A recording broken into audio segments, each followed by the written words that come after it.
मां मंगलम तातु परेश मांस्ता। अरे लाला, कभी भी किसी के अमंगल की कामना मत करो।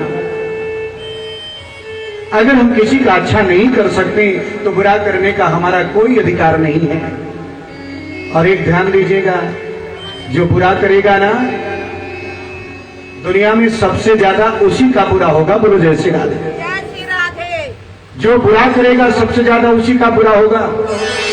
एक व्यक्ति, ऐसी कथा चल रही थी और कथा के बीच में बोल पड़ा, बोले महाराज जी नहीं, कभी कभी उल्टा हो जाता है। मैंने कहा कैसे उल्टा हो जाता है? तो उसको एक चौपाई याद थी रामचरितमानस की।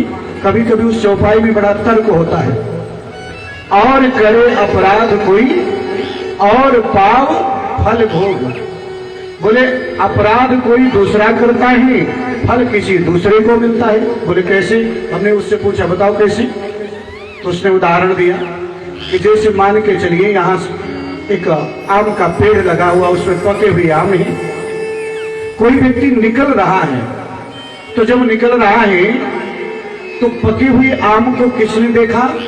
बोले आंखों ने। किसने देखा? आंखों ने। और जब आंखें देखती हैं, इंद्रियों के द्वारा ही पाप होता है, और जब आंखें देखती हैं तो खाने की इच्छा किसकी हुई? जिह्वा की हुई ना। तो जिह्वा की इच्छा हुई, लेकिन चल के गया कौन? बोले पैर। देखा आंखों ने, इच्छा जिह्वा की हुई ना। चल के गया कौन? पैर। फिर तोड़ा किसने? बोले हाथ। तोड़ा हाथ। और बोल खाया कौन? बोले मुख। बोले जो देखा वो गया नहीं, गया कौन? पैर। जो गया वो तोड़ा नहीं, तोड़ा कौन? हाथ। और जिसने तोड़ा उसने चखा नहीं, चखा किसने? जिह्वा। खाया किसने? मुख। और रखा किसने? पेट। सब यही तो जाता है। जितना भी लोग जय हो सुबह से शाम तक सारा यही तो जाता है। बोले पेट गड़बड़ तो सब गड़बड़। क्यों? बोले सब यही जाता है। तो रखा किसने? पेट। और उतने में ही पेड़ का मालिक आ गया। तो बोले मार खाया कौन? बोले पीठ। उसने देखा 2 डंडे मारे। तो बोले बताओ महाराज कहां हुआ? देखा आंखों ने, पाप शुरुआत आंखों से हुई, लेकिन बेचारी पीठ मार खा रही है। तो आंखों को दंड मिलना चाहिए ना, लेकिन मार कौन खा रहा? बोले मार पीठ खा रही। बोले अभी तुम, हमने कहा अभी तुमने पूरा नहीं किया। बोले कैसे? बोले मार तो पीठ को पड़ रही है, लेकिन आंसू कहां से निकल रहे हैं? कहां से निकल रहे हैं? आंख से निकल रहे हैं ना। तो भैया अपराध जिसने शुरुआत की है ना, उसी को दंड मिलेगा। बोलो जय श्री राधे। जो जैसा कर्म करेगा उसका फल उसी को मिलेगा। और हाँ, आज मानो कहते हैं ध्रुव जी महाराज को माता कहती नहीं बेटा, किसी के जीवन में अमंगल की कामना मत करो। आज जंगल की ओर चल देते। और जब जंगल की ओर चले, नारद जी ने आकाश की ओर देखा, क्योंकि ध्रुव जी को मां ने कहा था बेटा तुझे भगवान की तपस्या जरूर करनी चाहिए। तो भगवान की तपस्या करेगा, तुझे ऐसा पद मिलेगा जो दुनिया तुझे देखती रह जाएगी, तेरे पिता से भी 1000 गुना ऊंचा होगा। क्योंकि मेरे भगवान के गोपाल के दरबार में किसी के लिए कोई कमी नहीं है। जो जिस भावना से भगवान की शरण में जाता है, भगवान की कृपा उतनी ही ज्यादा होती है। और हाँ, नारद जी ने देखा कि भैया ये तो बड़ा सुंदर है, अच्छा शिष्य बनाने लायक है। अरे इस क्षत्रिय कुमार में, इस क्षत्रिय परिवार के जो बालक हैं कितना तेज है, 5 वर्ष की अवस्था में चल देता है भगवान का भजन करने के लिए। यहाँ तो भैया बुढ़ापा आ जाता है, फिर भी अगर बोलो ना थोड़ा सा भगवान का नाम ले लें तो बोलते नहीं नहीं जी अभी थोड़ी लूंगा, वो तो जब मेरी सांस बंद होने लगेगी तब लूंगा। बोलो जय श्री राधे। नाम ही नहीं लेते। वृद्धावस्था की परीक्षा राह देखते रहते हैं कि बुढ़ापे का काम है तो भगवान की कथा सुनना, पूजा करना, माला जपना है। अरे भैया, जवानी में ही अगर इसको थोड़ा अपना लोगे ना तो बुढ़ापा थोड़ा अच्छे से कटेगा। बोलो जय श्री राधे। जो जवानी में, युवा अवस्था में भगवान की थोड़ी सी भी पूजा नहीं करता, वृद्धावस्था में वो कभी नहीं कर सकता है, मैं गारंटी के साथ कहता हूं। और हाँ, आज जैसे जंगल की ओर जाने लगी तो नारद जी ने आज उनके सामने प्रकट हुई और नारद जी को देखकर ध्रुव जी महाराज प्रणाम करते हैं। ये संस्कार है। और नारद जी ने कहा, बेटा कहां जा रहे हो? बोले जंगल। बोले वहां क्या करोगी? बोले वहां भगवान को प्राप्त करेंगे। बोले जंगल में भगवान थोड़ी रहते, बब्बर शेर रहता है, आपका तो नाश्ता कर जाएगा, पता भी नहीं चलेगा। बोले मेरी मां ने कहा है कि हर जीव में भगवान है, सिय राम में सब जग जानी, करूं प्रणाम जोरी जुग पानी। और जब हर जगह हर कण कण में भगवान है तो फिर आखिर भगवान मुझे कष्ट क्यों देगा? हैं? नारद जी को लगा एक सीढ़ी मजबूत है। दूसरी बार पूछा, ये बताओ कितनी बार भोजन करते थे? बोले 2 बार, 3 बार, 4 बार। बोले वहां पर आपको भोजन लेके कौन आएगा? कौन आपको भोजन देगा? आज नारद जी से मेरे ध्रुव जी ने कहा, मेरी मैया ने कहा था कि जब दांत नहीं तभी दूध दियो, अब दांत दियो तो कछोर भी देगो। जल में थल में नभ में सबको दे, जो तो को दे वो मुंह दे। कुछ लोग बोलते हैं कि अगर भगवान मुझे कुछ हो गया तो इस परिवार का क्या होगा? तो ये चिंता छोड़ दे। तेरे पहले भी परिवार पलते रहे हैं और तेरे बाद में भी परिवार पलते रहेंगे। बोलो जय श्री राधे। तो कोई ऐसा नहीं है कि तेरे कारण ही परिवार पलेगा। भैया, विधाता ने जिसको भेजा है वही सबकी व्यवस्था करते हैं। बोलो जय श्री राधे। विश्वास होना चाहिए। लेकिन जो चिंता में जीते हैं ना, वो हमेशा दुखी रहते हैं। चिंता भगवान के श्री चरणों में छोड़ दो, क्योंकि जो होगा उसे कोई रोक नहीं पाएगा और जो नहीं होगा कभी नहीं होगा। सिर्फ तू अपने कर्तव्यों पर ध्यान देता चल। बोलो जय श्री राधे। एक संत बड़ा सुंदर भजन गाते थे, चिंता करे बलाई हमारी, चिंता करे बलाई हमारी, और ये माया जंजाल, बलिहारी बलिहारी हो बलिहारी बलिहारी बलिहारी हो बलिहारी। चिंता करे बलाई हमारी, चिंता करे बलाई हमारी, चिंता करे बलाई हमारी, चिंता करे बलाई हमारी, माया जंजाल, बलिहारी बलिहारी हो बलिहारी बलिहारी हो बलिहारी।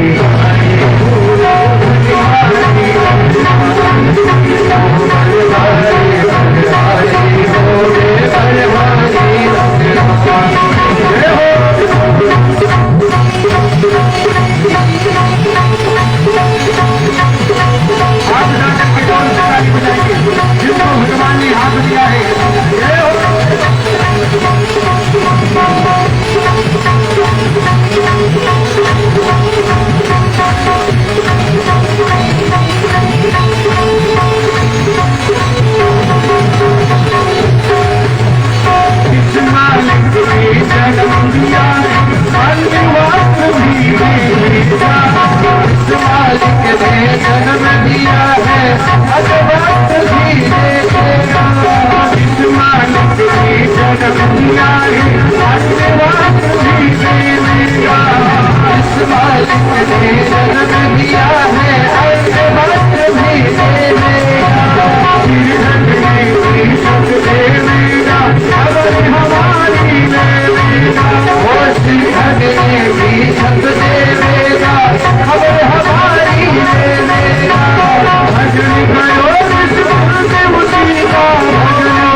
जंजाल की। अरे बलिहारी बलिहारी हो रे,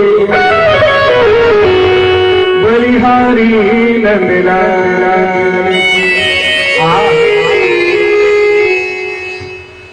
हर हर भगवान को अपनी चिंता समर्पित कर दो मेरे गोविंद के श्री चरणों में। चिंता को मिटाओ, चिंतन को बढ़ाओ ईश्वर के प्रति। और जब ये भावना होती है ना तो भगवान हर पल सहायता करते हैं, लेकिन हृदय निर्मल होना चाहिए। हाँ, भक्तमाल में एक कथा आती है, चित्रकूट धाम की कथा है, बड़ी सुंदर कथा है। कहते हैं एक व्यक्ति था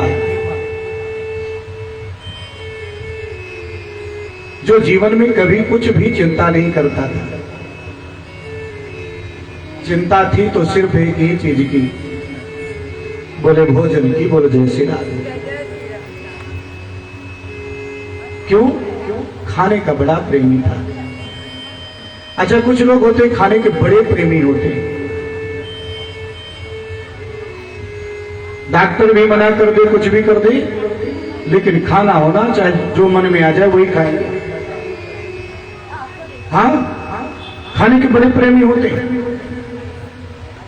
जीवा उनकी रुकती नहीं है। अगर खाने की चीज बढ़िया कोई पकवान बन रहा हो, और वो भी जो भक्त थे ना, भक्तमाला में कथा आती है, बड़े प्रेमी है खाने की। और कहते हैं जब तक माता पिता थे तो सारी व्यवस्था करते थे, लेकिन वो व्यक्ति ऐसा था, ना काम का ना काज का, और दुश्मन अनाज का। बोलो जय श्री राम। अच्छा, कुछ लोगों से पूछा जाए कि बताओ तुम खाने के लिए जीते हो कि जीने के लिए खाते हो? खाने के लिए जीते हो कि जीने के लिए खाते हो? जीने के लिए खाते हैं? तो कुछ की मुख से निकल ही जाता है कि महाराज जी खाने के लिए जीते हैं। अरे भैया, जीने के लिए खाना चाहिए, खाने के लिए नहीं जीना चाहिए। और मानो वो व्यक्ति इतना खाता था, माता पिता जब तक थे तब तक कोई बड़ी बात नहीं, बड़ी हाँ सारी व्यवस्था नहीं। क्योंकि माता पिता ऐसे होते हैं, कुछ भी हो, बच्चा चाहे जैसा भी हो, उसके लिए सारी व्यवस्था करते हैं। लेकिन माता पिता जब नहीं रहे, शादी विवाह हुआ नहीं, माता पिता ने सोचा ये कुछ करता तो है नहीं, एक किसी बच्ची का भी जीवन अगर इससे बांध दिया जाएगा तो वो भी बेकार हो जाएगा। अब भैया जब माता पिता नहीं रहे तो भाभीियों ने दूसरे दिन ही खाना पानी सब बंद कर दिया। हाँ, बोले न काम का न काज का, दुश्मन अनाज का, जब देखो पड़ा रहता है, खाता है और कुछ करता नहीं। बोले चलो, भाई तो नहीं बोले, लेकिन भाभीियों ने हटा दिया। अब भैया चल दिया। अब सोचे कहां जाओ। चलते चलते पहुंचा चित्रकूट, और जब चित्रकूट में पहुंचा तो एक आश्रम देखता है, और उसने जब आश्रम देखा तो देखता क्या है कि उस आश्रम के सामने बड़े बड़े मोटे मोटे महात्मा बैठे हैं। बोलो जय श्री राधे। अब जब वहां थोड़ी देर रुक गया तो जितने महात्मा निकल रहे सब मोटे मोटे। उसको लगा मोटा तो वही होगा जो खाता होगा। हाँ, और जो खाएगा ही नहीं वो मोटा कैसे होगा? क्योंकि शरीर का वेट तो भोजन ही बढ़ाता है। और शायद यहां जितने ये मोटे हैं ना, इन लोगों के भोजन की व्यवस्था बढ़िया है। और महाराज जी के पास गए, बोले एक बात बताओ, आप लोग यहाँ रहते हो तो कुछ करना पड़ता है? बोले हाँ, थोड़ा बहुत भगवान का भजन करना पड़ता है। तो बोले बताओ हम भी रह सकते हैं? बोले तुम भी रह सकते हो। तो बोले हम भी रहना चाहते हैं यहाँ। बोले रह जाओ, लेकिन बड़े महाराज जी से जो है आज्ञा ले लो। अब जैसे ही बड़े महाराज जी के पास पहुंचे, बड़े महाराज जी से निवेदन किया। बोले महाराज जी हमें भी इस आश्रम में रहना। बोले जरूर रह जाओ। बोले ये बताओ कुछ काम कर लेते हो? बोले महाराज जी काम तो ज्यादा कुछ नहीं आता। हाँ, खड़े बैठे का कोई काम हो तो बता दो, खड़े खड़े थोड़ी देर कुछ कर लेंगे, बैठे बैठे थोड़ा बहुत कुछ कर लेंगे। बोले एक ही काम है, भी अगर तुम खड़े बैठे का काम करना चाहते हो तो मंदिर में जब आरती हो तो घंटा बजाना, और अच्छे से बजाना, जोर लगा के। बोले बिल्कुल। महाराज जी भोजन की क्या व्यवस्था रहेगी? बोले भोजन जितना चाहो उतना कर सकते हो। बोले हम तो 2-3 पंगत करते हैं। बोले करना, कोई दिक्कत नहीं। अब बड़ा बढ़िया भोजन करने लगा। और जब भोजन करता है इसके बाद क्या हुआ, एक दिन आ गई एकादशी, और एकादशी के दिन तो प्रसाद बनता नहीं है। भोजन क्या बनता है? बोले भैया फलहार चलता है। यहां पर लोग बाग साबूदाने के, कुछ लोग खिचड़ी बनाते, कुछ लोग भगर बनाते टमाटर डाल के। क्या बात है, ऐसा फलहार तो जीवन भर करते रहो, कभी व्रत छोड़ने की इच्छा ही नहीं होगी। साबूदाना के बड़े बनाते, विचार करिए, ये व्रत है, इसको व्रत कहेंगे? जहां पकोड़े बना के खा रहे हो ये व्रत है। लेकिन संत महात्माओं के आश्रम में तो सिर्फ मिलता है क्या? बोले एक बार दूध मिलेगा और फल मिलेंगे। बोलो जैसे राधे। अब उसने कहा बाबा जी अगर हमको दिन भर में एक बार फल और थोड़ा सा दूध दिया गया ना तो दूसरा दिन हम देख ही नहीं पाएंगे। बोलो जैसे राधे। हमारी तो कुछ अच्छी व्यवस्था कर दी गुरु जी, नहीं तो हम तेरे तो नहीं रह पाएंगे। अब वो संत महात्मा थोड़ा दयालु थे, उन्होंने कहा एक काम करो, देखो आश्रम में तो भोजन नहीं बनेगा, ये पक्की बात है, लेकिन अगर तुम्हें भोजन करना है तो तुम राशन लेकर के जाओ और यहाँ से मंदाकिनी के उस पार जाना और वहां जाकर के भोजन बनाना। लेकिन जब भोजन बनाना तो भगवान को भोग जरूर लगाना। क्यों? क्योंकि ये यहाँ आश्रम में जो भी चीज है किसी न किसी के दान की चीज है। यहाँ एक दाना भी किसी का दान किया हुआ है। और हम ये जो अन्नदान लोग बाग आश्रम पे करते हैं वो इसलिए करते हैं कि इस अन्न को ब्राह्मण संत गरीब लोग भोजन के रूप में पाएंगे, जिससे हमारा कल्याण होगा। लेकिन उनका कल्याण तब ज्यादा होता है ज्यादा जब वो भगवान को भोग लगा के करते हैं। बोलो जय श्री राम। और जैसी ये बात कही कि भगवान को भोग जरूर लगाना, अब वो आज चला जाता है।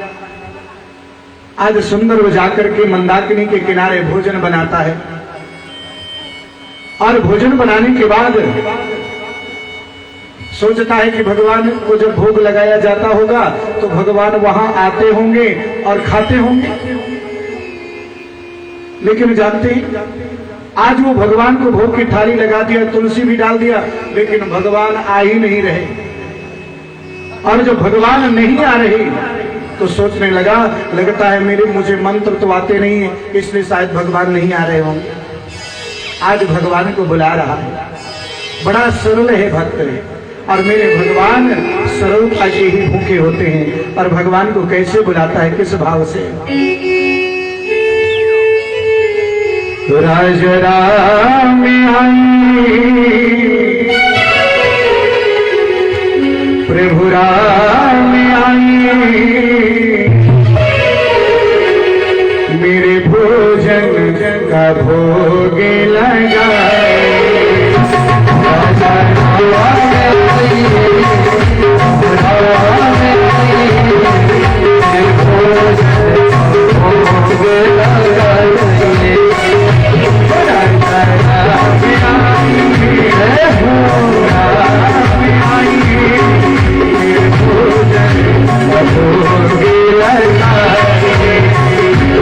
राजा राम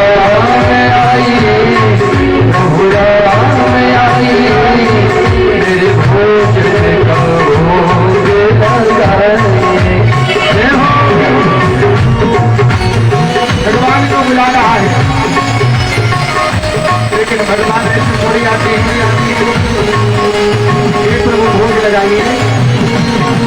बड़ी देर हो गई, भगवान नहीं आए, तो भगवान से कहता है,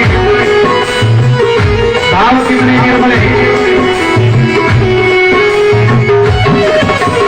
आज हरी यार जहाँ नहीं मेहमानी, वो आज हरी यार यहाँ नहीं मेहमानी। रूखी रोटी भाव प्रेम से पियो नदी का पानी, रूखी रोटी भाव प्रेम से पियो नदी का पानी। रूखी रोटी भाव प्रेम से पियो नदी का पानी, रूखी रोटी भाव प्रेम से पियो नदी का पानी। और अगर नहीं आओगे तो गड़बड़ हो जाएगा। क्यों? क्योंकि मंदिर में एकादशी है, एक गिलास दूध और 2 फल ही मात्र मिलेंगे। ध्यान देना, यहाँ मिल जाएगा सब कुछ। भूल करोगे भूल करोगे भोजन रूपी सुनी, भोजन रूपी सुनी। कारगती आज मंदिर में रहोगी,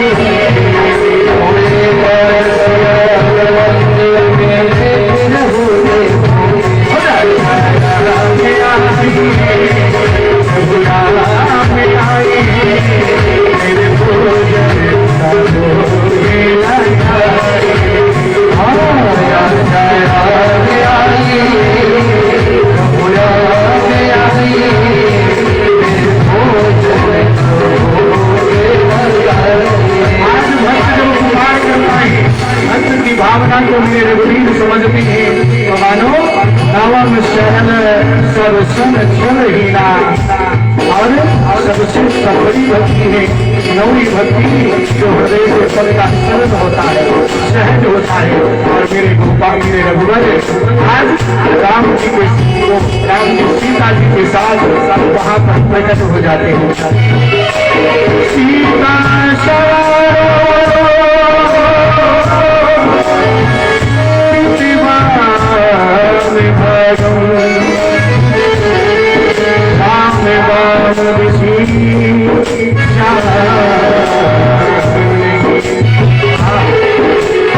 भगवान राम माता जानकी के साथ आज वहां पर प्रकट हो गए, और देसी माता जानकी के साथ आए तो देवता कहे, मैंने तो बुलाया एक को था, लेकिन यहाँ 2 आ गए। अब विचार करो, किसी को निमंत्रण दो, 2 लोग आ जाएं और भोजन एक की ही व्यवस्था हो तो गड़बड़ हो जाता है। बोले वैसे भी गुरुजी चलते समय बोले थे भगवान को भोग लगा दे। हमने सोचा चलो एक व्यक्ति का है, एक व्यक्ति को एडजस्ट कर लेंगे, लेकिन यहाँ बुलाए 1 और 2 आ गए, बताओ कहाँ बचेगा। अब बेचारा कुछ नहीं बोल रहा, अभी तक तो स्तुति किया, लेकिन जब राम जी जानकी के साथ आ गए तो दूसरी तरफ मुंह करके बैठ जाता। भगवान राम ने कहा, रे भक्तराज बुलाए थे, थोड़ा भोजन की व्यवस्था है? बोले हाँ है व्यवस्था, बना बनाया मिलेगा तो खाओगे। अरे बुलाया एक तो दो आते हो, ये कहाँ का नियम है? हमारे गांव में अगर एक को बुलाते थे तो एक ही आता है, आपके गांव में शायद ये नियम नहीं है। हाँ अब भैया किसी प्रकार से दो थालियां लगाया, देखता रहा कहीं मेरे भी घट ना गए। लेकिन जब जाने लगे भगवान तो बोलने लगा, एक काम करना, एक तो बनाते बनाते इतनी भूख लगाती है जिसकी कोई सीमा नहीं, हम ही को बनाना पड़ता है, तो अगली बार थोड़ा जल्दी आ जाना। और ये बता दो, दो आओगे ना? बोले हाँ, दो से तीसरे मत आना, क्योंकि हम उतना ही गुरु जी से मांग के लाएंगे अगली एकादशी। और भैया जब पुनः जाता है, दूसरी एकादशी आती है, तो दूसरी एकादशी में आज जानते हैं गुरु जी से कहता है, गुरु जी वहां तो एक को बुलाओ तो दो भगवान आते, थोड़ा ज्यादा दे दो। गुरु जी ने सोचा कोई और महात्मा आ गए होंगे, तो मानो कह दिया ठीक है, कितना चाहिए? बोले एक काम करो, इस बार 5 सेर आटा कर दो। बोलो जय श्री राम। वो दो लोग खा जाओगे? बोले हाँ, 5 सेर आटा बांध दो, चावल अलग से, और सब बांध करके पहुंचा नदी के किनारे और बनाया। और बनाने के बाद आवाज लगाता है, राजा राम आए, सीता राम आए, मेरे भोजन का भोजन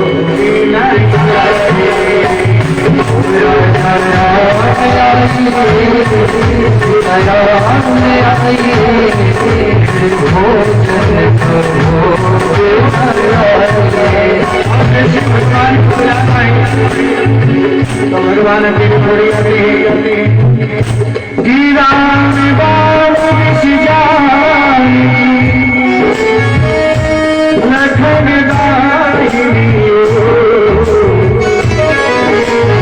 और वहां पर राम जी सीता जी तो आई, लक्ष्मण जी भी चले आए। और जब लक्ष्मण जी भी आ गए, मुझे पता नहीं क्या रिवाज हो रहा है, फिर से व्यक्ति आग पूरा हो जाता है। बोले आखिर आप 3 व्यक्ति क्यों आए? बोले भैया इसने पूछा कहाँ जाते हो? हमने कहा ये भक्त बुला रहा है, बड़ा स्वादिष्ट भोजन बनाता है, तो ये भी साथ में जल्दी ये मना नहीं कर पाए। बोले ठीक है, तीनों को भोजन कराता है, और भोजन कराने के बाद बोला एक काम करो, अगली बार कितने आओगे बता दो। बोले 3 ही आएंगे। और एक बात और ध्यान देना, जल्दी आ जाना। बोले ठीक है। अगली बार के लिए गुरु जी के पास गया। बोले गुरु जी, और सोचने भी लगा, उस बात को 2 के बोल के गए, 3 आए, और ये मानेंगे नहीं, लगता है इनके घर में सब भूखे ही रहते। तो कह दिया गुरु जी इस बार तो थोड़ा ज्यादा ही बढ़ा दो। बोले कितना? बोले 11 किलो आटा दे दो। गुरु जी से गुरु जी समझ गए ये बेचता जरूर है, इतना थोड़ी खाएगा। और मानो 11 किलो आटा लेकर के जब चलने लगा, गुरु जी भी पीछे पीछे जाने लगे, देखिए क्या होता है। और वहां जाके तो पत्थर के ऊपर रख दिया, सोचता है मैं अगर इतना बनाऊंगा कितनी मेहनत पड़ेगी, ये भगवान को तो बना बनाया मिल जाता, सोई खा के चले जाए। काम करो, इस बार बुला लेता हूँ, और अगर थोड़े कम आएंगे तो बनाऊंगा, और ज्यादा आएंगे तो बोलूंगा तुम्हें बनाओ। बोलो जय श्री राम। कि जब जंगल में भटूरे प्रेम पुकारा, तब जंगल में प्रकट हुआ आज राम का दरबार। और जैसे राम दरबार प्रकट हुआ, राम दरबार में कौन कौन है? ध्यान दीजिए, राम जी हैं, जानकी जी हैं, भरत जी हैं, शत्रुघ्न जी हैं, लक्ष्मण जी हैं, और साथ में और कौन जी हैं? हनुमान जी। बोले देखो जी, मनुष्यों की बात छोड़िए, भगवानों की बात छोड़िए, ये तो बानर भी लेके आ गए। बोलो जय श्री राम। अब इनकी व्यवस्था कौन करे? कौन खिलाएगा? हैं? एक को बुलाओ, दो आते हैं, दो को बुलाओ, तीन आते हैं, तीन को बुलाओ तो सगला परिवार और आसपास के लोग आ जाते हैं। बोले जय श्री राम। अब वो किसी को पहचानता तो है नहीं, कौन जी हैं जी, ये पड़ोसी उठा के ले आए क्या? बोले नहीं नहीं हमारा परिवार है। बोले ये बानर भी तुम्हारा परिवार है? अरे बोले ये तो भक्त है, हनुमान जी हैं। अब तो भैया जय श्री राम जी ने कहा भोजन बना हो तो लगाओ, बड़ी भूख लगी। बोले हम नौकर थोड़ी है कि बना के रखें। अब हम आपकी भी बात समझने लगे कि आप भगवान कैसे होते। हाँ हमारी जोड़ी मेहनत कराते रहे। एक काम करो आज तुम बनाओ और हम खाएंगे। बोले जय श्री राम। हम खाएंगे तुम बनाओ।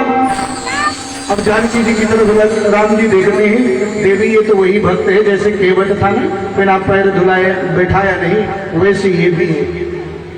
अब भैया जहां माता जानकी, आज राम जी ने जानकी को इशारा किया और जानकी ने भरत जी को इशारा किया, लक्ष्मण जी को, हनुमान जी को। बोले कुछ व्यवस्था तो की जाए, कहां पर भोजन बनाए, पवित्र होनी चाहिए जगह। कि श्री भरत जी भंडारे बनाने लगे, चुन चुन के लकड़ी लखन आज लाने लगे। भैया जब जहां पर चूल्हा चौका होता है वहां थोड़ा सा साफ सफाई होना चाहिए। झाड़ू तो था नहीं वहां कि पोंछते पूछ से, कौन है? हनुमान जी। पोंछते पूछ से आंजनेय चौक, और हाथों से पोंछा लगाने लगे। एक चूल्हे गुड़क गुड़क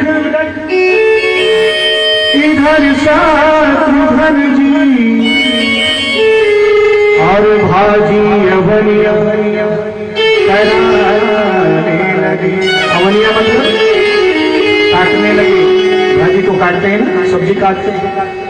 और मानो बढ़िया सुंदर माता जानकी ने कढ़ाई चढ़ाई, पूड़ियां जैसे तलने लगी। तो जानते हो आज जितने सिद्ध महात्मा हैं, देवता हैं, सभी आकाश में आके खड़े हो जाते हैं।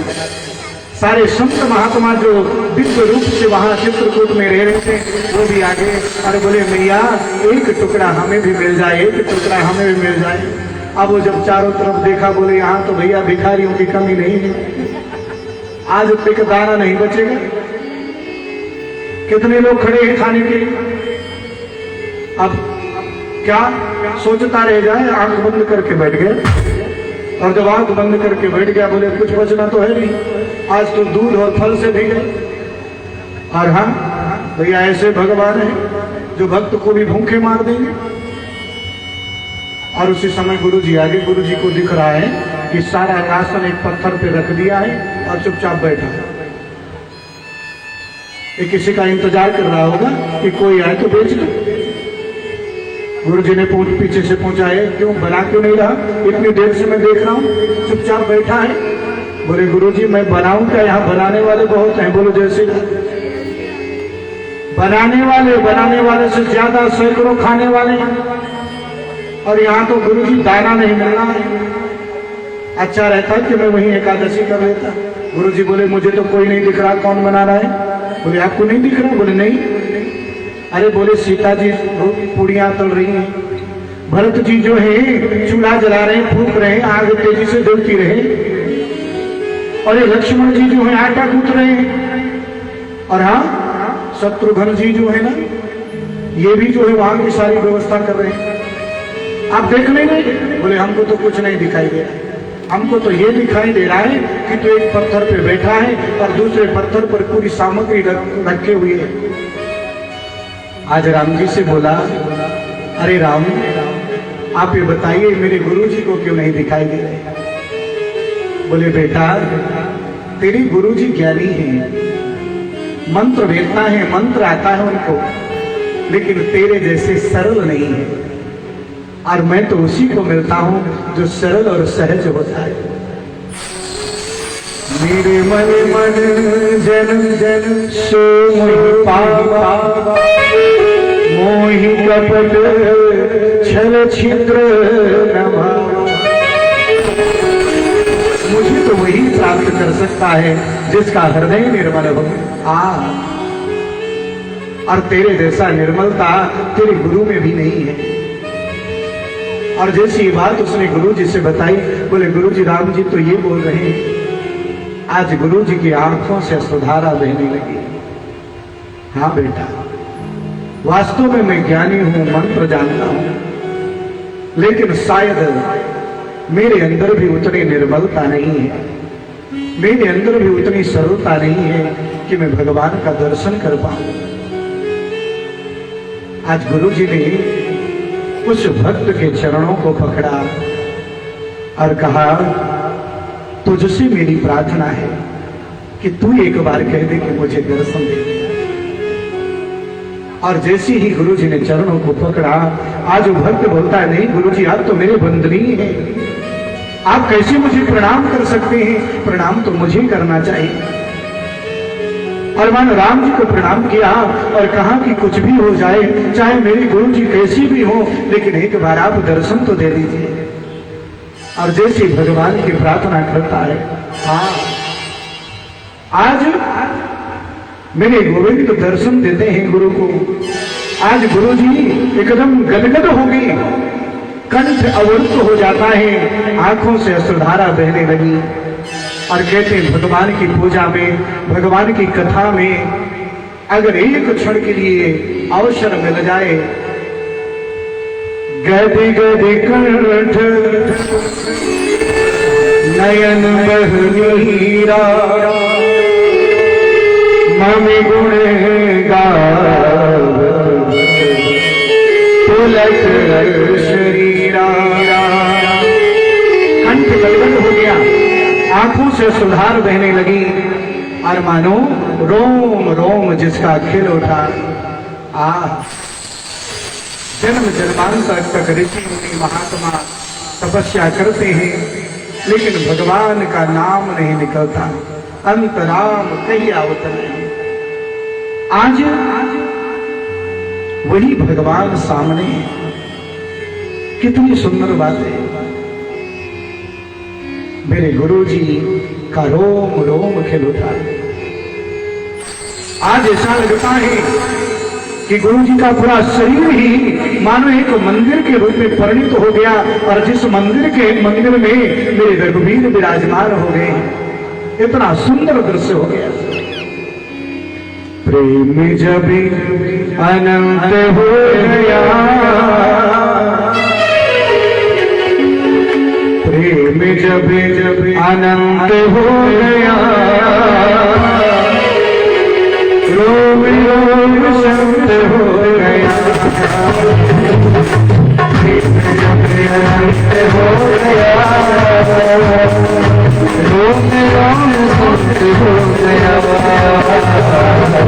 दीवाने बन गया भजन, ओ दीवाने बन गया भजन,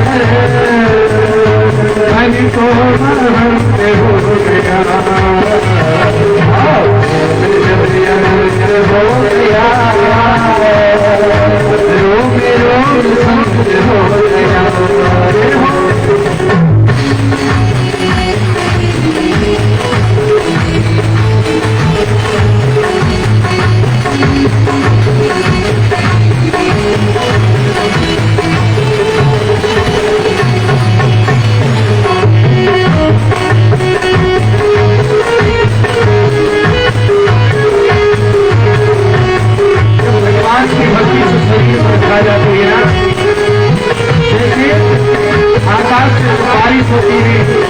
सावन के महीने में पूरी धरती हरी भरी हो जाती है। उसी प्रकार जब भगवान की भक्ति आती है ना, पूरा शरीर हरियाली से भर जाता है। सारी हरियाली समस्त सारी हरियाली समस्त व्यापक है, सिया राम व्यापक है, सिया राम व्यापक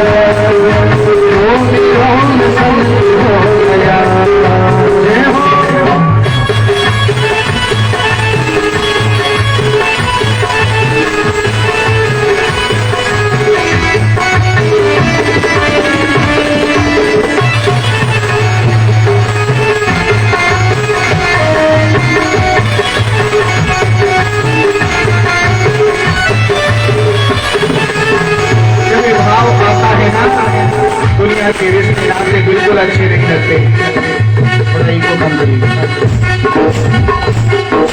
दुनिया के नाते कुछ ना सुहावे, दुनिया के नाते कुछ ना सुहावे, प्रभु का गुण गावे, बीते वो मन प्रभु के गुण गावे, बीते वो मन प्रभु का गुण गावे, बीते वो मन प्रभु के गुण गावे।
प्रेम जब अनंत हो गया,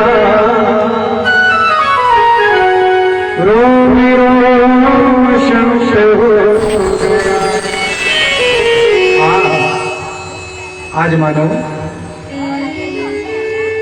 सूत जी महाराज शौनकादिक ऋषियों को बड़ी सुंदर और बड़ी मीठी कथा सुना रहे हैं, आनंदित हैं और कहते हैं, वही ध्रुव जी महाराज कहते हैं, का चिंताम जीवने यदि हरिण विश्वभरो गीयते, नोचि दर्भक जीवनाय जननी सद्यं कथन नहीं सरेत। ध्रुव जी महाराज की जब भक्ति ज्ञान को देखा, नारद जी को लगा ये तो शिष्य बनाने के लायक है, और गुरु मंत्र दे दिया। गुरु मंत्र ग्रहण किया और गुरु मंत्र ग्रहण करके मधुबन में जाते हैं और मानो भगवान की तपस्या करने लगते हैं। ध्यान दीजिए, जिस प्रकार जीवन में व्यक्ति का जन्म होता है और जन्म होने के बाद उसके अलग अलग संस्कार होते हैं, शादी विवाह सभी चीजें होती हैं और समयानुसार सभी चीजों की जरूरत होती है, उसी प्रकार जीवन में गुरु मंत्र की भी आवश्यकता होती है। क्योंकि कोई भी तपस्या, कोई भी पूजा, कोई भी पाठ, कथा, तीर्थ यात्रा, सभी का फल तभी मिलेगा जब हम गुरु मंत्र ग्रहण करके रहेंगे। बोलो जय श्री राधे। और उस गुरु मंत्र का जाप करेंगे। अच्छा, कुछ लोग प्रश्न करते हैं कभी कभी कि ये बताइए महाराज जी, आप लोग वही मंत्र हमें गुरु मंत्र में देते हैं जो मंत्र हमें कभी कभी मालूम नहीं रहते हैं। मैंने कहा देते हैं वही मंत्र, क्योंकि मंत्र तो सब वही होते हैं, तो हम पहले भी जपते थे। गुरु मंत्र देने के बाद उसमें क्या बढ़ जाता है, क्या ताकत बढ़ जाती है? तो मानो आपने बहुत सुंदर प्रश्न किया। जैसे कुआं होता है ना,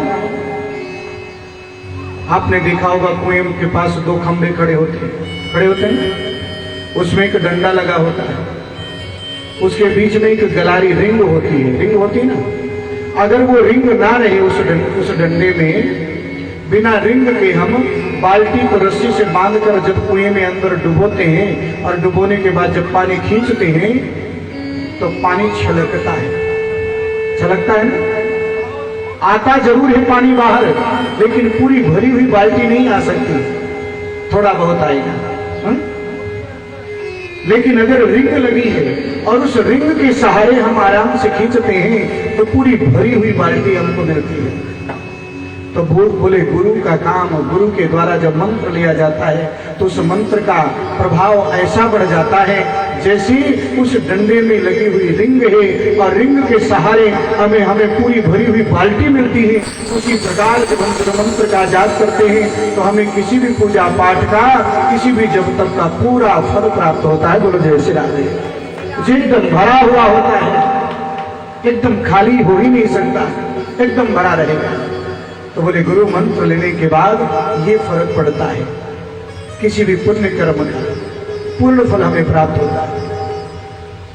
और हाँ, आज मेरे गुरु जी महाराज मधुबन में जाकर के जिस द्वादशाक्षर मंत्र को लिया उसी द्वादशाक्षर मंत्र का जाप करने लगते हैं। और मंत्र बड़ा दिव्य है। आज जंगल में जाके जब तपस्या करने लगे, पहले महीने में तो सिर्फ 3 दिन में फल खाते हैं और भगवान का जाप करते हैं। दूसरा महीना प्रारंभ हुआ तो कहते हैं पत्ते खाते हैं, जल पीते हैं और फिर भगवान का भजन करते हैं।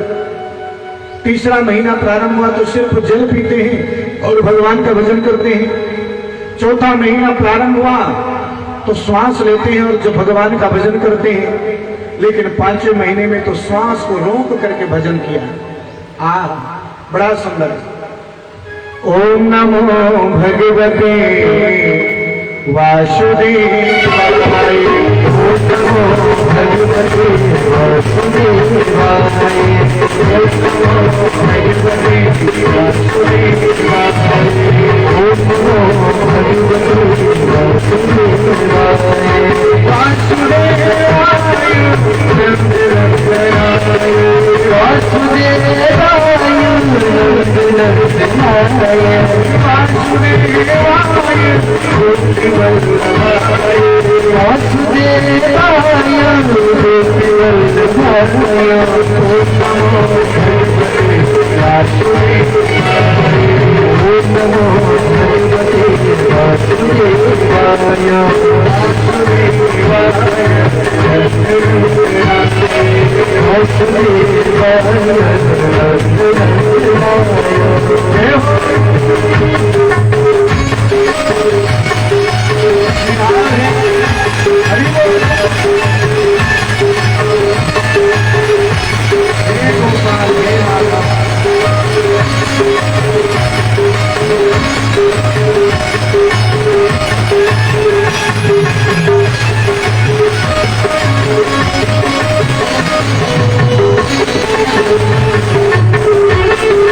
प्रभु के धाम में। ओम नमो भगवते वासुदेवाय, ओम नमो भगवते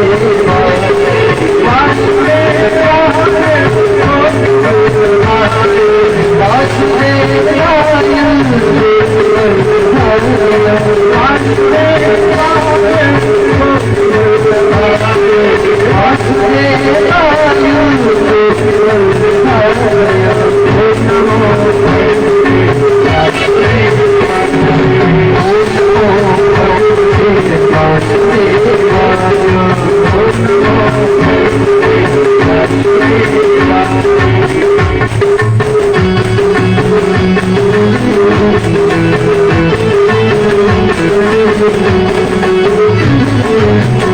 वासुदेवाय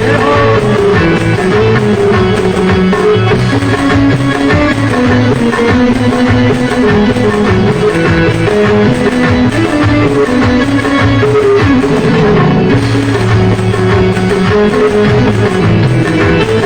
मेरी गुरुजी महाराज तपस्या कर रहे हैं, अपनी सांसों को रोका और 5वें महीने की तपस्या में, और जब अपने सांसों को रोका तो उनके हृदय में विराजमान है मेरे गोपाल नारायण।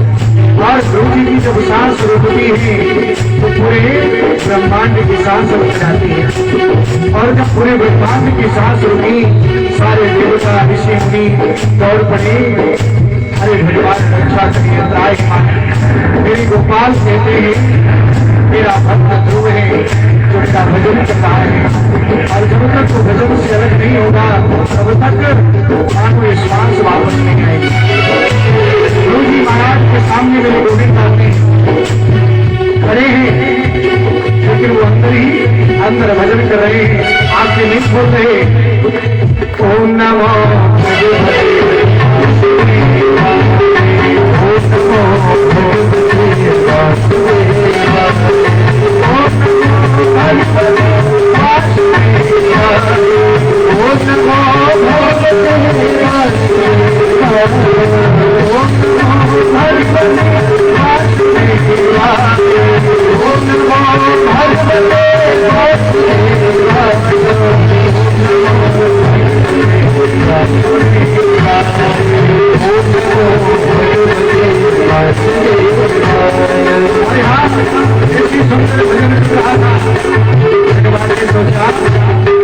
इसके अंदर हृदय में छवि है मेरी, तब तक ये भजन करता रहेगा।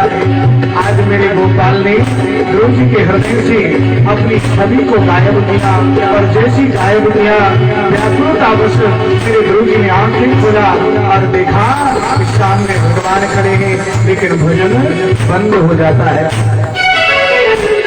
और जैसे गोविंद को देखा आज देखती रह गई आंखें। गोपाल को मन ही मन प्रणाम करता है, और मन ही मन प्रणाम करने के बाद आज सुखदेव जी महाराज राजा परीक्षित से कहते हैं राजन ध्रुव जी खड़े हैं, भगवान को देख रहे हैं, आंखों से झरझर के आंसू बह रहे हैं। 10 मिनट हो गए, गोपाल कुछ भी नहीं बोल रहे, वो ध्रुव जी कुछ भी नहीं बोल रहे। और जब ध्रुव जी नहीं बोल रहे हैं तो मेरे गोविंद को हंसी आ जाती है, और जैसे गोविंद को हंसी आई तो मेरे ध्रुव जी भी हंसने लगे। और जब ध्रुव जी हंसने लगे तो जानते हैं सुखदेव जी महाराज राजा परीक्षित को कथा सुना रहे थे और कहने लगे आकाश में जितने देवता हैं सब हंसने लगे, देवता हंसने लगे। मेरे सुखदेव जी को भी हंसी आ गई, और जब सुखदेव जी को हंसी आई तो परीक्षित जी भी हंसे, और परीक्षित जी वहीं पर सावधान हुए और पूछा गुरु जी आप क्यों हंसे, ध्रुव जी क्यों हंसे, और भगवान को हंसी क्यों आई। मेरे सुखदेव जी ने कहा मेरे गोविंद सोच रहे हैं इतनी देर से इसके पास खड़ा हूं कुछ बोल ही नहीं रहा, बोलो जैसे क्यों, अरे मैं कहीं जाता हूं तो सामने वाला बोलना ही नहीं बंद करता, लेकिन आज ऐसा व्यक्ति मिला है जो बोल ही नहीं रहा। और ध्रुव जी को इस बात पे हंसी आई कि जब हमको बोलना ही नहीं आता तो हम क्या बोलें, 5 वर्ष का बालक क्या बोलेगा, क्या बोलेगा 5 वर्ष का बालक। सुखदेव जी महाराज राजा परीक्षित से कहते हैं राजन आज मानो मेरे ध्रुव जी महाराज कुछ नहीं बोल रहे हैं, देवता लोग इसलिए हंस रहे हैं कि अगर ये मौका हमें मिल जाए तो भगवान से न जाने कितना कुछ मांग लेते, बोलो जय श्री राम। हाँ सुप्रीम पावर है, कितना कुछ हम मांग लेते। सुखदेव जी को इस बात पे हंसी आई जिसको भगवान ही मिल गए उसको दुनिया की चीज मांगने की क्या जरूरत है, बोले कुछ भी जरूरत नहीं है। अच्छा ये बताइए जिसको परमात्मा मिल जाते हैं ना उस संसार के लिए वो व्यक्ति गूंगा हो जाता है, वो भगवान का वर्णन भी नहीं कर सकता, एकदम गूंगा हो जाता है संसार के लिए। क्यों? क्योंकि इस दुनिया में मेरे गोविंद से सुंदर तो कुछ है ही नहीं। अगर वो दुनिया देखने जाएगा ना तो गोपाल से सुंदर नहीं है। क्यों? क्योंकि जिसने इतनी सुंदर दुनिया बनाई है वो कितना सुंदर होगा, है? अब विचार करो, दुनिया में इतने लोग हैं, एक चेहरे के दो व्यक्ति मिल सकते हैं, साइन एक हो सकता है, लेकिन फिंगरप्रिंट सबके अलग होंगे। भैया 125 करोड़ पब्लिक तो भारत में, पूरी दुनिया में कितने होंगे, सबके फिंगरप्रिंट सबके अलग अलग। बोले जैसे ना कितने सांचे होंगे उसके पास। कैसी विचित्र दुनिया बनाई, कितनी सुंदर बनाई। जिसकी रचना इतनी सुंदर वो कितना सुंदर होगा। जिसकी रचना इतनी सुंदर है वो मेरा गोविंद कितना सुंदर होगा। आज मानो ध्रुव जी महाराज कहते हैं, गोपाल आप मिल गए तो मुझे कुछ नहीं चाहिए। जो प्रभु को जान गया भगवान का ही हो जाता है। अनंत भक्ति मांगा, मेरे भगवान ने कहा ध्रुव तुम 33,000 वर्ष तक राज्य करोगे और बाद में मेरे ध्रुव लोक को प्राप्त करोगे। मेरे ध्रुव जी महाराज भगवान का स्मरण करते हैं और भगवान से एक ही बात कहते हैं, गोविंद आपसे एक ही प्रार्थना है। बोले कौन सी? बोले प्रार्थना ये है कि आप मेरे अंतर हृदय में विराजमान हो जाइए और जब भी कभी मैं अपने मार्ग से भटक हूं तब तक मुझे आप दर्शन जरूर दे दीजिए। क्योंकि दुनिया में जो है ना लोग भटकते बहुत जल्दी हैं। जैसे एक भक्त है ना, उसकी भावना भी ऐसी थी और वो भक्त मानो भगवान से कहता था कि गोपाल मैं आपके मंदिर रोज आता हूं आपके दर्शन करने, क्या कभी आप मेरे घर को मंदिर बना सकते हैं? बोले कैसे? बोले आप एक बार मेरे घर ही आ जाइए। बोले जैसे राधे, तो मेरा घर ही मंदिर हो जाएगा। हाँ, क्योंकि भगवान आ जाएंगे तो मंदिर तो हो ही जाएंगे। और मानो भगवान जिस प्रकार ध्रुव जी की भावना है उसी प्रकार वो व्यक्ति वो भक्त भी आज भगवान की मानो प्रार्थना कर रहा है। बोलो जैसे राधे। और सबके अंदर भाव होगा ना। अच्छा ये बताओ कौन कौन भगवान को अपने घर बुलाना चाहता है? अभी तो थोड़ी देर में भगवान दर्शन भी देंगे झांकी के रूप में। कौन बुलाना चाहता है? जो बुलाने चाहते हैं हाथ ऊपर उठा लेंगे। बोलिए भक्तवत्सल भगवान की जय हो। और भाव क्या है? मंदिर में अपने हमें रोज बुलाते हो। हे गोपाल मंदिर में अपने हमें रोज बुलाते हो। कभी कभी हमसे भी मिलने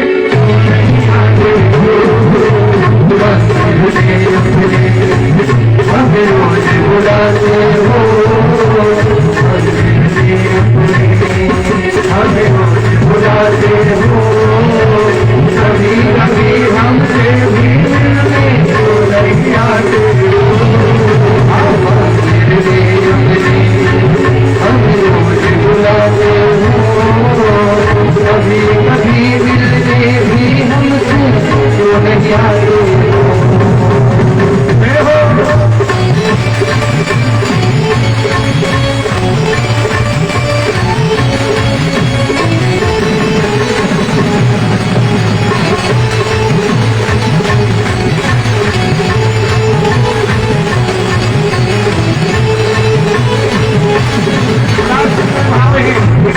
और क्या कहते हैं गोपाल?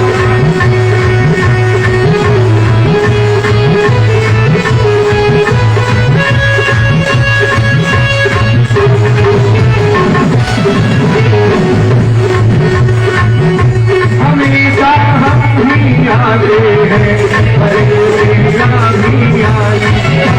हमेशा हम ही आते हैं, हमेशा कभी भक्तों के घर में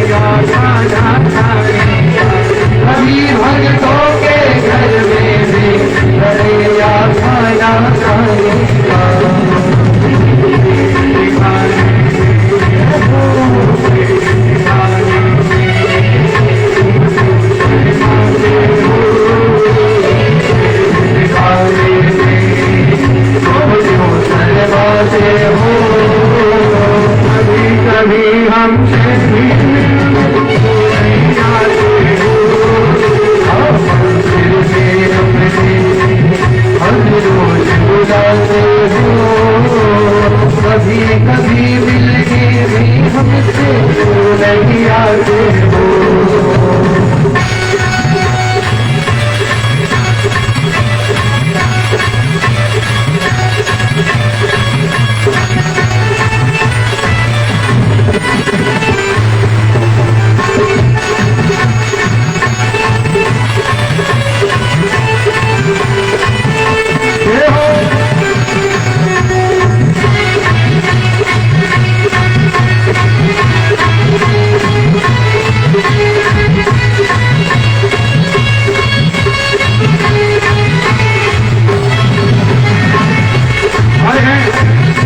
आज कहता है भक्त कमी है प्यार में मेरे लायक नहीं थे, कमी है प्यार में मेरे ये हमें लायक नहीं थे। बता दो भूल कर होता बात जो नहीं होते, बता दो भूल कर होगा बात जो होते बनते।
अरे गोपाल तुम्हारे लाखों भक्त होंगे, शायद इसलिए फुर्सत नहीं मिलती होगी, लेकिन एक बार तो दर्शन दीजिए।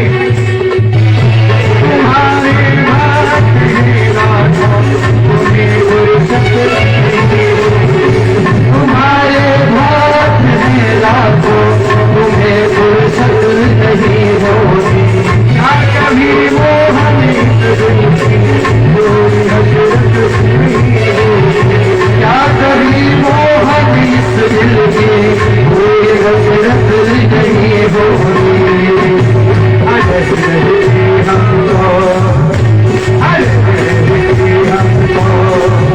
तुम क्यों कर पाते हो, हमको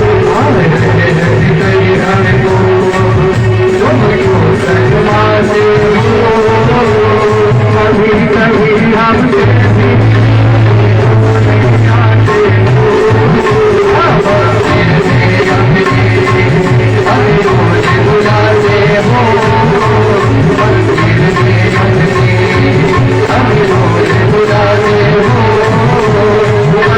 मंदिर में अपने हमें रोज बुलाते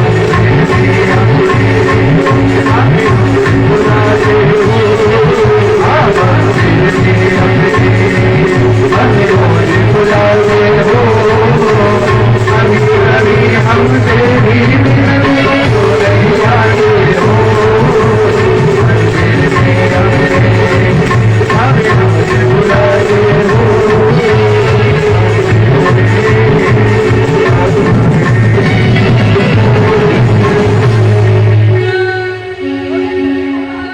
मंदिर में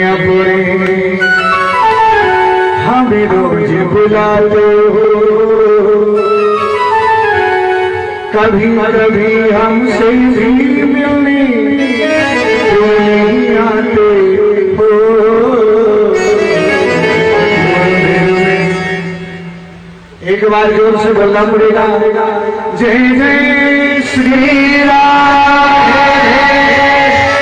अभी अच्छे से आवाज नहीं आई, और जोर से, जय जय श्री राम। अरे हाँ,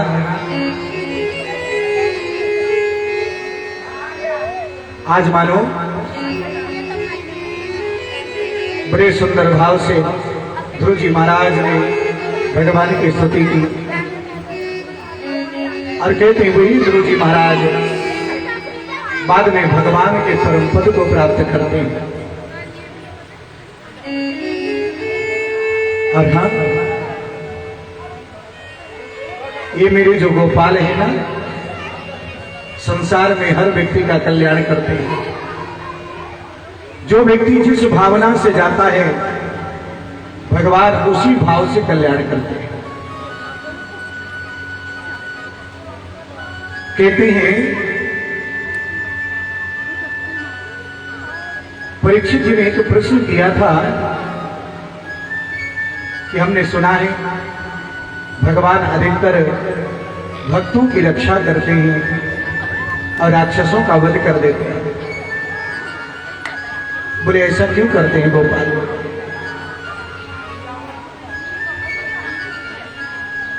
तो बोली जो भी भगवान का जिस भाव से ध्यान करता है भगवान उसी भाव से उसका कल्याण करते हैं।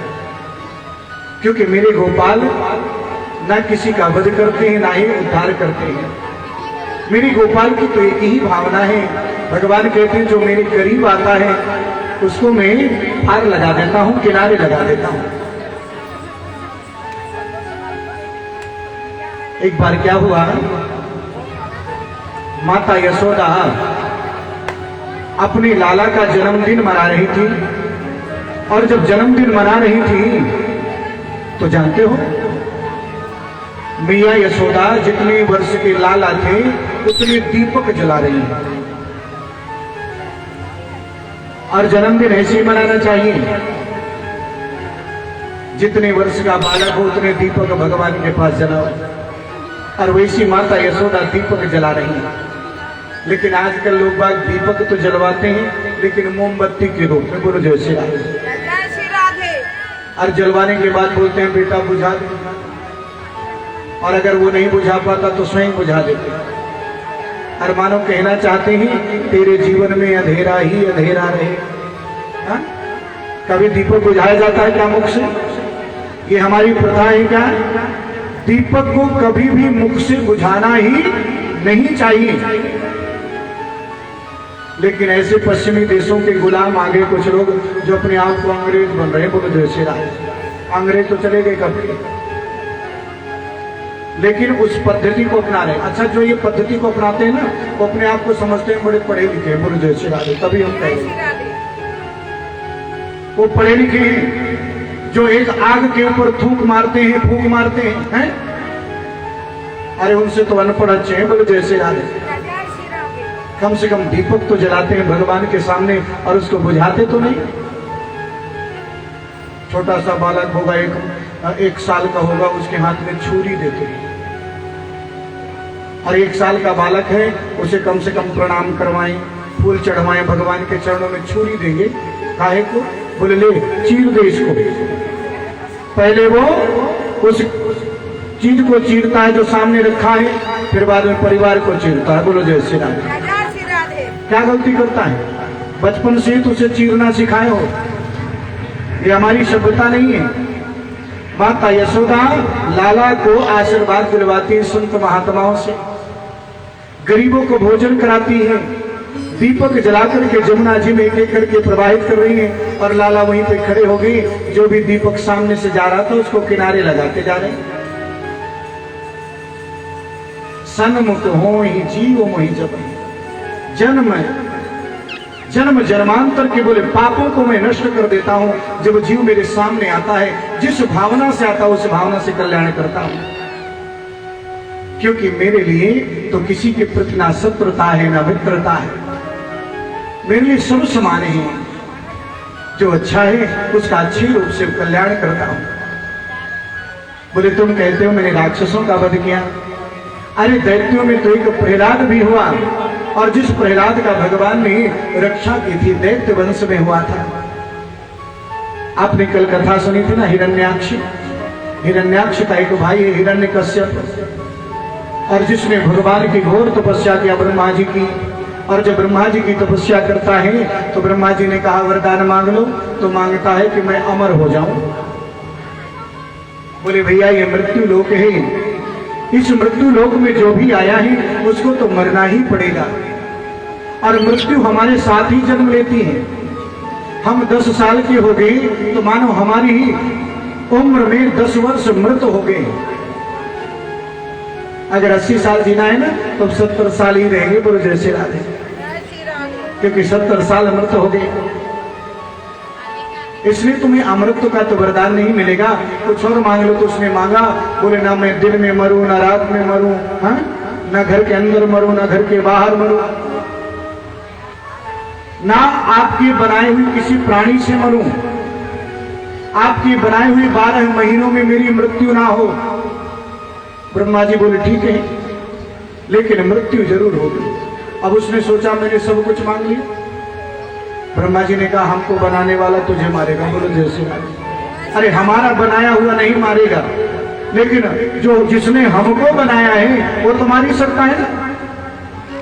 आशीर्वाद दे दिया, वरदान दे दिया, मनुष्य से ना मरूं ना राक्षस से न जानवर से मरूं, क्योंकि मेरे भाई को तो सुअर ने मारा था, तो मैं जानवर से मरूं ना मनुष्य से।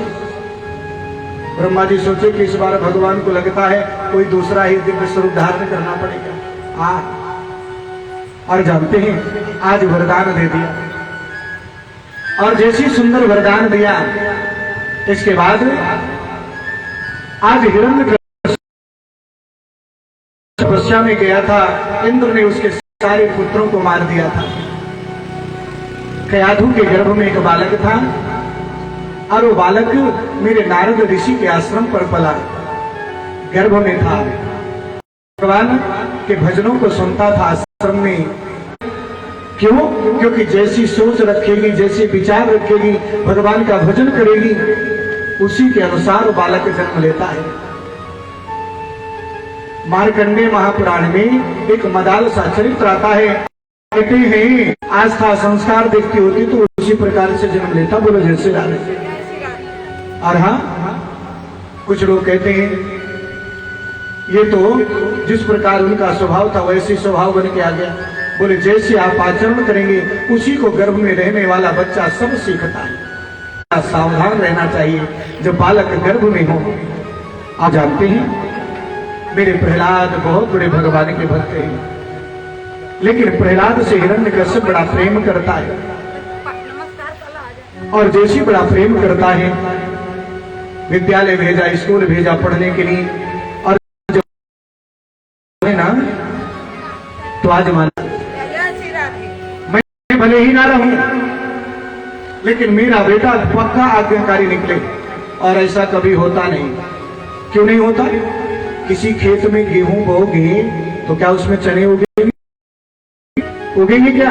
संस्कार हैं तो मेरे नारद जी की भक्ति के संस्कार हैं। आश्रम में पला बढ़ा है, माता पिता को प्रणाम करता है, पिताजी बड़े आनंदित होते हैं। आज गोद में लेते हैं, लाला तूने कौन सी पढ़ाई पढ़ी? बोले पिताजी मैंने तो एक ही शिक्षा, जंजीर बांध कर, लेकिन सबको मरना है क्योंकि वही दुनिया का सत्य है। तो पिताजी मैंने सुना है कि भगवान की भक्ति 9 प्रकार से करनी चाहिए। श्रवणम कीर्तनम विष्णु स्मरणम पार्टी। कौन सी है? भगवान की कथा सुनना जिसमें आप बैठे हैं, बोलो जय श्री राधे। हाँ, भगवान की कथा। अच्छा ये बताइए भगवान बड़े हैं कि भगवान की कथा होती है? श्रवणम कीर्तनम, दूसरी भक्ति है भगवान का कीर्तन करना। तीसरा है विष्णु स्मरणम, भगवान का स्मरण करना। पाद सेवनम यानी उनकी पूजा करना। अर्चनम वंदनम दास्यम सख्यमात्म लगते हैं। अच्छा, आरती में खूब बोलते हैं, ताली बजा बजा के, तेरा तुझको अर्पण क्या लागेगा, तन समर्पण भाव जैसी बताई। भगवान की ऐसी वंदना करनी चाहिए, भक्ति करनी चाहिए। सोई प्रहलाद को उठाकर जमीन पर पटक दिया और जैसी जोर से फूंका और कहा, तू तो मेरे शत्रु का स्मरण कर रहा है। और यहां तक कि तुम्हारी समझती जो मिट्टी के बर्तन बनाती है, और कुम्हारिन जो है भट्ठा लगाई थी, किसका, घड़े का। और भट्ठा लगाने के बाद जैसी ही 15-20 और मैं गोपाल से ही रक्षा कर दें, फिर चाहे मुझे कोई सूली पे चढ़ा दे। और मानो भगवान का भजन करने लगती है। आग में पानी डालते हैं, बुझाते हैं, एक एक करके घड़ा हटाते चले गए। अंतिम घड़ा बचा। घड़ा तो पूरी पक गया था, लेकिन देख, जिसके रक्षक भगवान ही, उसका कोई कुछ भी नहीं बिगाड़ सकता। कि होनी तो होके रहे और होनी ना हो।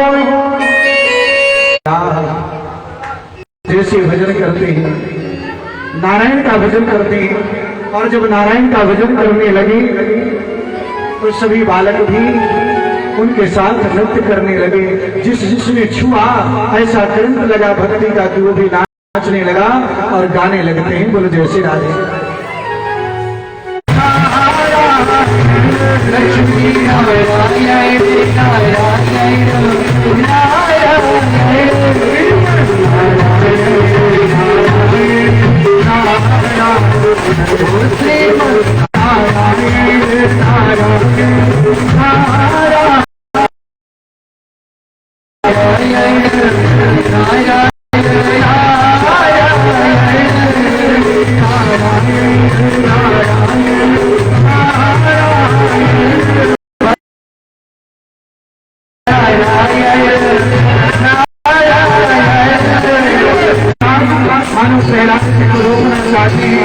और जैसी प्रहलाद जी को स्मरण किया तो वो भी नाचने लगती और गाने लगती है।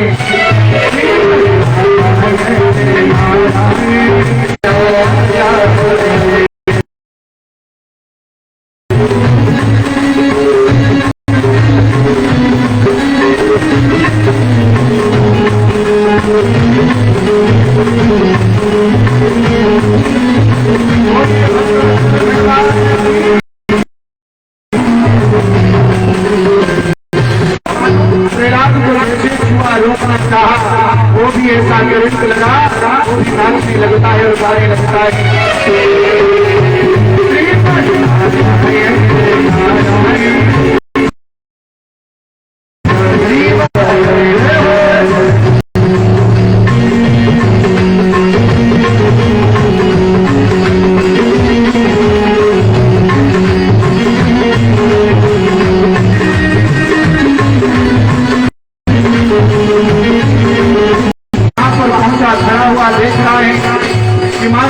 भगवान का भजन चल रहा है और जैसे ही भगवान के भजन को देखा, सुंदर दिव्य स्वरूप से चल रहा है भजन।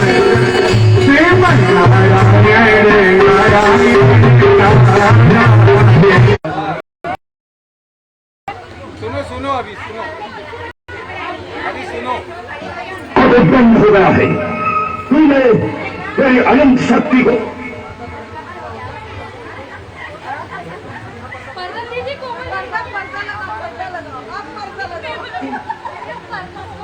बल्कि समस्त बंगालों का बल भी केवल वही है। पिताश्री